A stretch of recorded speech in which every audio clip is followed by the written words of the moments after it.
Joe Goodhue. I move that the question be now put. Now, I'm going to call Darian Fenton, but before I do that, just a little clarification about terminology. Mr Bennett is the member in charge of the bill. The member in the chair would, by most interpretations, be regarded as the chairman, Darian Fenton. Thank you very much, Mr Chair, and thank you for that clarification. And we'll certainly be careful about our contributions in the next little while. I'm happy to take a call on Clause 2, the commencement date, which says this Act comes into force on the day after the date on which it receives the royal assent. Now, Mr Chair, I think we've had a very, very interesting disposition from my colleague Chris Hipkins about how this actually works.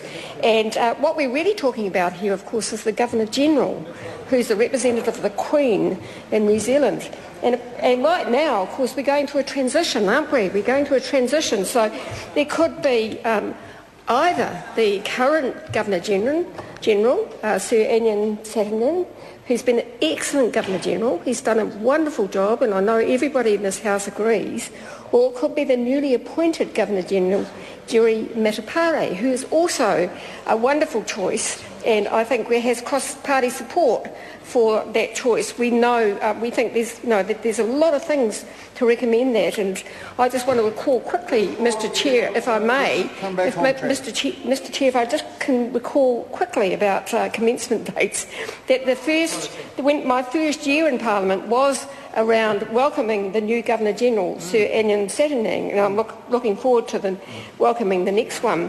Now, if we talk about the commencement date, of course, I agree with my colleague Ian Lees-Galloway. We want to see this come through as quickly as we can. But there's a lot of dates ahead of us that are important in our country, and the member has talked about those in relation to Parana Park, and what we've heard in this debate about what Parana Park delivers, what it is able to do, what it's used for in Hamilton, is things like Anzac Day. Very, very important memorial service is held in Parana Park. Now, we have a very interesting situation this year, of course, around the commencement date, and whether the commencement date will occur before Anzac Day. And, of course, what we have this year is a coinciding situation with Anzac Day and Easter Monday. And that's And while I'm talking about holidays, may I say, Mr Chair, of course, the commencement date will, I believe, come after the memorial service we have next Friday, and the opposition will be supporting the public holiday for that. But there are other things that come up too, and whether they come up before the commencement date or not is another question. I understand that, Workers' Memorial Day is something, and this year, on the 28th of April, my opposition members may never have heard of this, but this is a very important day in New Zealand history, in the New Zealand calendar, where we recognise all the workers that have been killed in their jobs. And I suggest that the 28th of April this year will be a really significant day, not only in Christchurch and Pike River, but I think right across the country. I understand that there is been a request from unions in Hamilton to have a space across the river for Workers' Memorial Day, and I think I would suggest that before the commencement date of this particular bill, that might be something that could be considered. So we do show our respects for the people that are just going about their business, their jobs, who are killed and injured on the job. And unfortunately,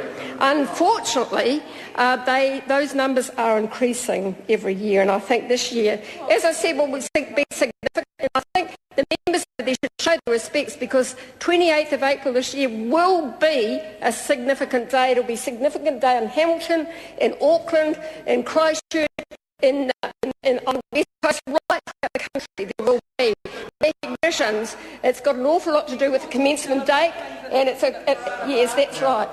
And of course, we have other things that could happen either before the commencement date or after the commencement date. Now, there's the Rugby World Cup. Now, forgive me, I'm not sure if Parana Park, not going to be at Parana Park, but it will be. There must be something in Hamilton, surely, you know, and so people that are enjoying the Rugby World Cup will be able to take their children along to Parana Park and enjoy. Point of order, it's wonderful. Joe Goodhue. Mr Chair, I would ask for some clarification from you about just how narrow you did want commencement date to be. Quite a bit narrower than it currently is. Darian Fenton.